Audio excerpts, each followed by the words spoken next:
Okay, so we're going to do my favourite pose, which is using a counter, and it's going to help us get into down dog correctly, which is the big number one thing I find in classes, particularly in gyms. People doing down dog incorrectly, causing all sorts of major problems with their shoulders. So we're just going to get Margaret to bend herself forward and put her hands up on the ledge. She's going to do it with her knees well bent, so that's going to take some pressure off her spine and her hamstrings. And then the main thing is, to feel very grounded from the feet up, to feel that your body is both going left and right, and in this case forward and back. And I've got her to put her heels of her hands up as well, so that the wrists aren't dipping down below the level. And that way she can feel both sides of the hands. She's opening through her shoulders. Common mistake is people hang their head down, and it puts way too much strain on the actual neck.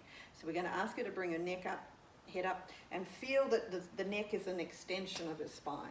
Lovely. And then that you just basically hang out there. You make sure the abdominals are not dropping. I'm just going to get her to exaggerate what they look like if she drops her back down. You see this will start to sway round. It's not a safe place to be. So we're going to get her to engage her lower back. Keep her knees soft. If and when you are ready to straighten the legs, do you want to do that for us, Margaret? Straightening? She's going to gently straighten her legs, but you can see she doesn't want to push them back too far, because then she'll lose that complacent, keeping herself nice and compact. Right. And then from there, she's going to get her to lift up. Now, there's two ways to come up from that. Just the way she did, or if you go back down for me, Margaret, put your hands one at a time on your hips, and then push yourself forward, and that's the easiest beginner's way to come up.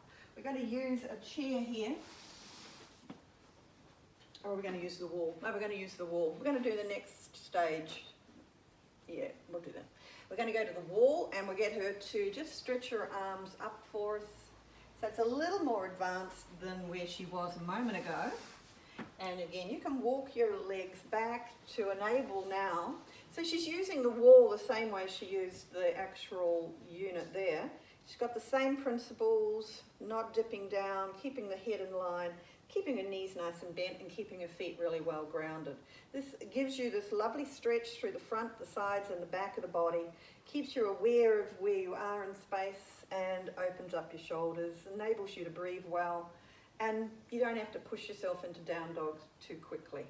Get you to come up from there, and we're going to go to progressive to down dog. So we bring this over.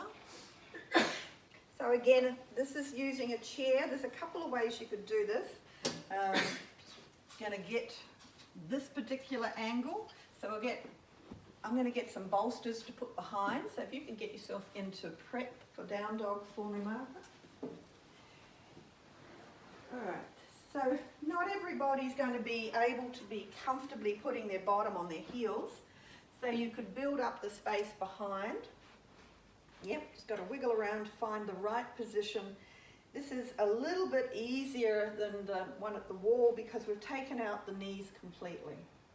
And if you can rest the head, well, that's perfect. You could also do this to a wall, so you'd be a little bit more of an angle, but it's basically just taking the legs out of it, so you're not having to work so much through the hamstrings.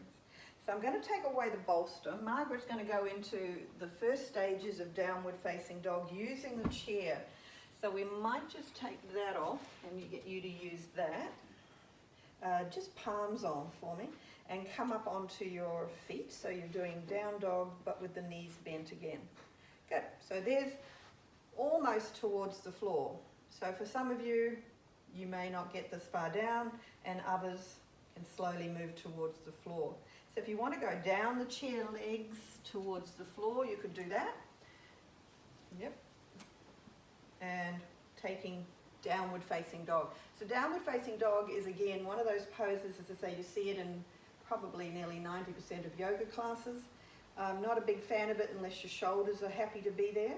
And the way to break it down is to make sure the knees stay a little bit more bent. Go back with your feet a little bit for me, Margaret. So you don't even have to have your heels down. That's really immaterial. So I would stay up on the toes and bring your heels up high, and now bend the knees. There you go. So that's made it a little bit easier. It's, again, keeping this part of the body working and not trying to force the heels down too soon too to your body's adjustments. And then go to the floor and take child pose to recover.